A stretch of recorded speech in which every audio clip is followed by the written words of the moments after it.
Hello again, friends, and you are my friends, and welcome back to another Matchday Ticket Live with me, your host, Martin. Welcome in. This Matchday Ticket Live is brought to you in association with Best Burger Stone Market. Grab your half-pound cheese and bacon burger with a choice of either Carlsberg or Foster's. I know Cruncher is a big fan of Carlsberg for only a tenner. Great food and a great environment for an amazing price. And you can watch the football as well.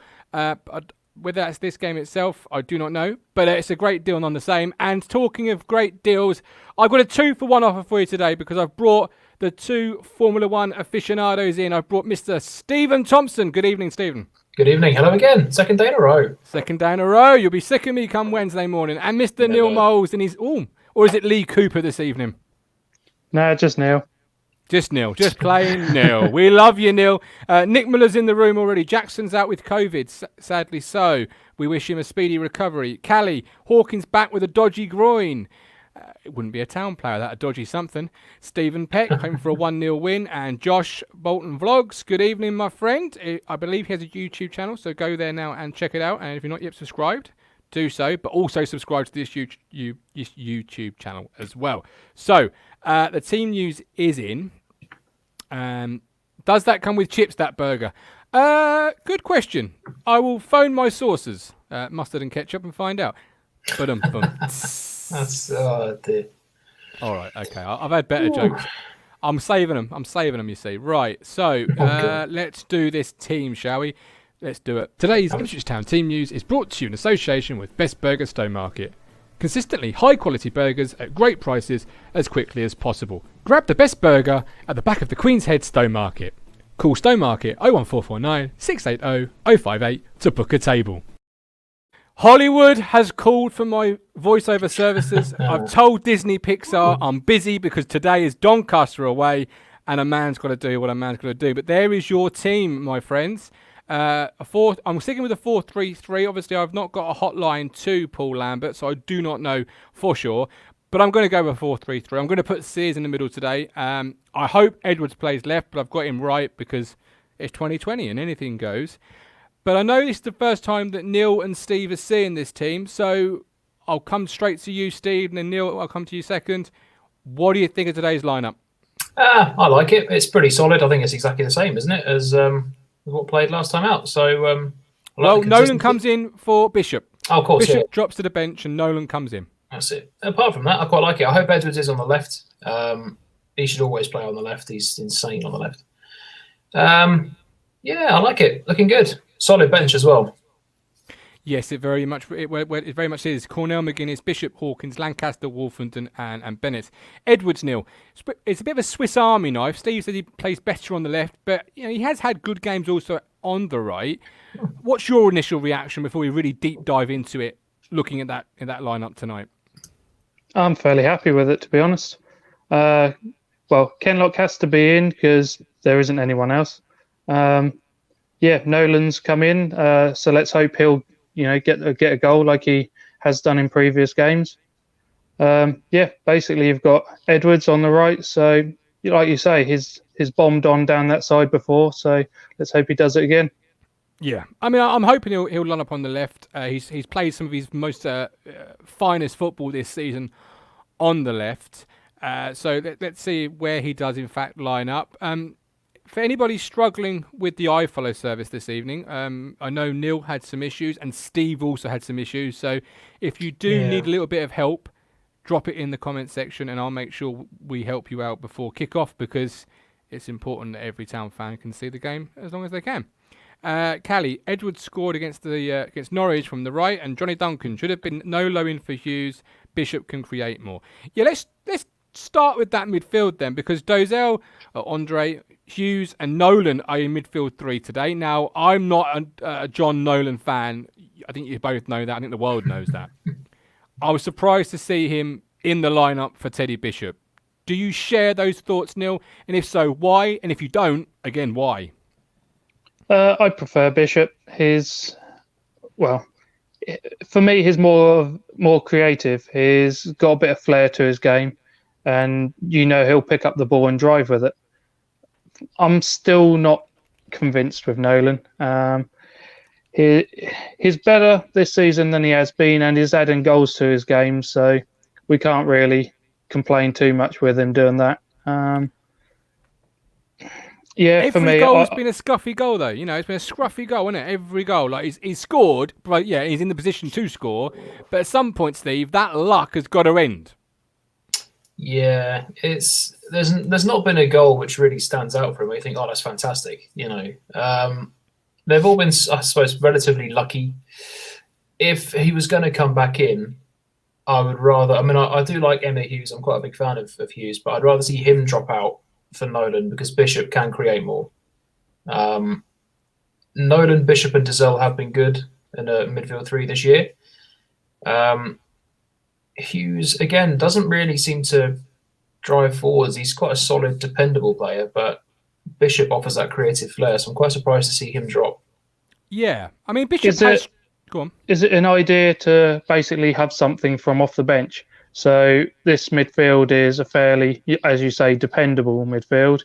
They'll retain possession and keep the ball moving around, but you then second half, if you want to change it up, you've got Bishop to come on and Lancaster, who we haven't mentioned yet.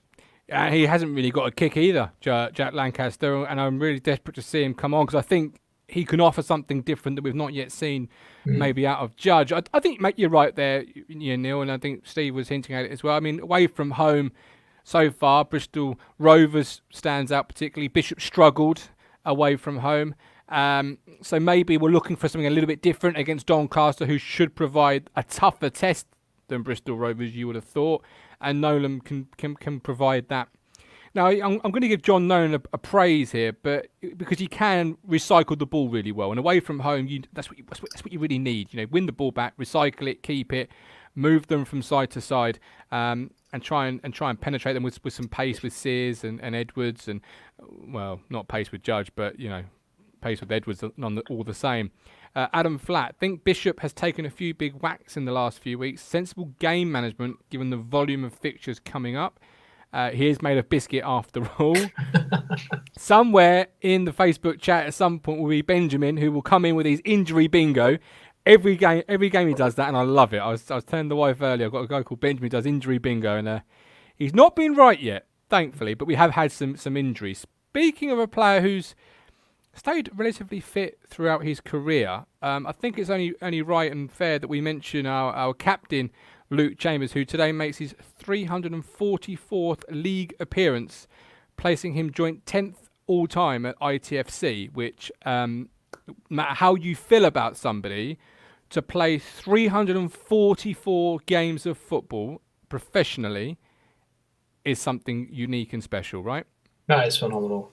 That is brilliant. I mean, I don't know. I suppose my opinion gets a bit mixed on Chambers. You have those games, you think, okay, he did really well, and the passion the guy has is second to none. You know, it's unquestionable, and that's a hell of a lot of games to play. So fair play to him.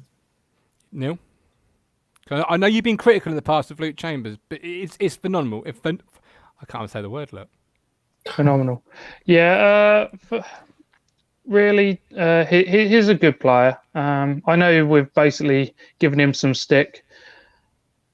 If anything, I'd say it's more towards the manager than it is the player. You know, if he's been put into the team, you've got to accept it, really, haven't you? So, yes. But at right back again, he seems to have found himself as he did before, and what can you say? He's playing well.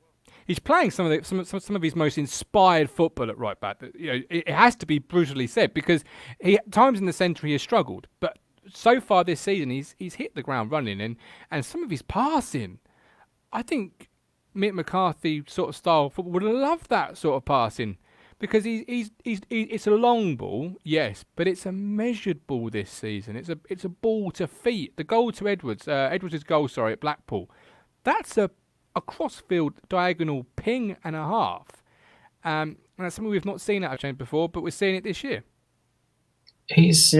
He's added more to his bow, so more arrows to his bow this year. I think we've seen in recent years. Playing at right back has sort of rejuvenated him and given him something to push on with and kick on with, because he was an okay centre back, but he's a better right back, and I think he's better off there, and he's doing so well.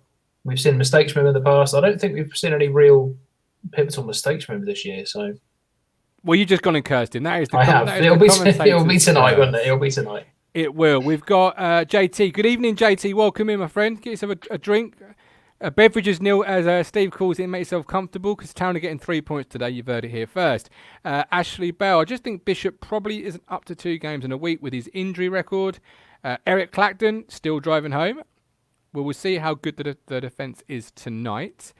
Benjamin's arrived. Bingo balls are in. I'm reaching in, and it is. He says Toto today. That's his claim. Toto. Lee's in the room. Welcome, Lee. Looking again at that lineup, Kenlock. It seems to be a theme with you two that we talk about Miles Kenlock because obviously you cover the cup games on a Tuesday night. You weren't overly keen with Miles Kenlock in previous weeks, but credit again where credit is due. This is a guy that's taking his opportunity, isn't it? He's played really well 2 weeks in a row, Steve. Fair play to him. I was going to say fair play to the kid, but he's not a kid anymore. No, fair play to him because Ward has been fantastic so far this season. So coming into this with Ward's injury, he was sort of in at the deep end, bit of pressure. He's taken the chances because from what we've seen in the past, he's not been overly consistent. He's not had a decent run. And fair play, he's done all right. And I think if Ward was fit tonight, it probably would have been cruel just to straight away take him out of the team for Ward. Maybe have Ward on the bench and do a swap later on. But I think Kenlock right now has earned his place in the team. So after 2 games of, we'll say 7 out of 10 performances, because they have been good, you wouldn't necessarily rush to put Stephen Ward back in the team. You would hold fire and let this player get fully fit. I think so. If I had to bring Ward on, I'll bring him on as a second half sub. Okay. I think it would be quite cruel, maybe a bit of a mental thing for Kenlock because he thinks, well, hang on a minute, I've been on the past couple of games, I've done all right. He's had solid games. I suppose the odd little thing here or there. Comment down there from JT, probably jinxed it already. Whoops, that's Chambo and Kenlock now. And I think it would be quite unfair if Ward was fit. It'd be quite unfair to put him in straight away ahead of Kenlock. I think Kenlock's done enough to earn his place for now. I mean, it's win the shirt, keep the shirt. That's the mantra this year, isn't it, Neil, from Paul Lambert? So do you agree with Steve there, or are you still thinking, yeah, but I've watched Miles Kenlock for a number of years. I'm not being fooled as easily. He's not young as in age, but he still seems young as in experience. He's still finding his feet in our team. But is he just doing the same as Dazelle? Dazelle's kicked on this season and is sticking with his, in the team. Is Kenlock now going to try and do the same? Put in some good displays and stay there. But, yeah, time will tell. Well, it will. It really will. And obviously, as I say, we've seen Miles for a number of years, and it could just be a purple patch, but it could be development. It could be the player taking the next step along that line of development. And what will need to happen for that to be the case is obviously consistency. And we joke we may have jinxed it tonight, but you need to be consistent, particularly away from home against a team, Neil, in Doncaster, who have obviously played 5, 10 points, scored 9 goals, and conceded 4. So, despite drawing one and losing one, they do score goals. We said that about the last team, didn't we? We did. And we seem to snuff that out. Daniel Barnard, meanwhile, isn't as confident. He's apologetic for the result he put in.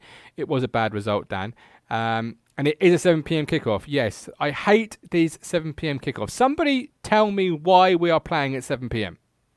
I thought it was 7:45. That's why I had to double check. Yeah, so did I. I even this morning it was still 7:45. It was only until you tweeted out, see you at 6:30. I was like, oh no, it's 7:30. You idiot. And then it was 6:30. I was the idiot. I just can't get my head around it. JT, I don't feel that we should ever be considering Kenlock over Stephen Ward. That's an interesting one. Right. On to our striking options, or lack of. Hawkins had a groin, didn't have a groin, may have a groin, but he's on the bench. Edwards, Sears and Judge are our front 3 on Saturday. For those that missed it, they were very fluid. They rotated. 1 minute Edwards on the left, then centrally, then on the right. I expect to see the same today. Having no central figure, and Neil, I'll come to you with this question because you played football at a really decent standard. Does that put the pressure on Judge as a senior pro to lead by example and lead the line? It depends how they've been trained, and these are fairly experienced players. They've been around. They've played a fair amount of football. So if they've been asked to play a fluid style up the top there, and they can roam around, then I don't see why there should be an issue. But is it down to Alan Judge? I know away from home these days doesn't mean anything because it's away from home. There's no fans. But do you, as a player, put pressure on yourself to lead by example and be that figure that the team is missing? Because Jackson, provided goals last year, hasn't played at all this year. Norwood obviously provided goals last year, hasn't played at all. Hawkins, the guy you've brought in, is now injured. You've got no recognisable striker on that football pitch. So as a player, putting your boots on at 10-7 right now to go out, and play a game of football, do you put the pressure on yourself and the team on your shoulders? Last season, I would have said yes for him because he was our most experienced man and he was supposed to come in and, basically just drive us on. But it never happened. This season, with midfield scoring a few goals, Edward seems to be playing really well. So I would say, if anything, he should look at himself and feel, I need to get involved more. Edward seems to be the man that's almost helping a strike force out. So for me, it's just, it's him where everyone will be looking to think he will drive on the team. But both Sears and Judge need to just make sure they're keeping him, honest with that and get involved themselves. Yeah, Steve, do you agree with the sentiments from there, Neil? From Neil there? Yeah, I do. I think this year he maybe won't feel as much pressure because you've got the likes of Edwards who's doing really, really well. Sears got a goal or two. Nolan. So there's goals coming from the midfield, from Edwards, from Sears. So there's less pressure because last year it seemed to be really just the forwards that were getting goals, whereas this year there's a lot less pressure. So I think that's a good judgment. Yeah, goals are really coming from all over this year, aren't they? And that obviously you feel that's great, but that sadly you always feel like that can't carry on, and at some point we're going to need our strikers back fit, and we're going to need to start having that central figure, that we can sort of rely on, if you like. I'm just looking at the Doncaster team. Bursick in goal, Halliday, Anderson, Wright, Gomez, Ben Whiteman is their captain, Taylor, Matt Smith, Josh Sims, and Cameron John. No one really I'm not up to date with my Sky Bet League One teams after the summer window. Hopefully Doncaster on tour can fill us in a little bit and tell us who out of their lineup he feels is their danger man. Wilson got a lot of press this week. People for and against Wilson keeping Wolfenden out. I feel, knowing you both, you're going to disagree with us on this topic, but James Wilson, should he be in this lineup ahead of Luke Wolfenden?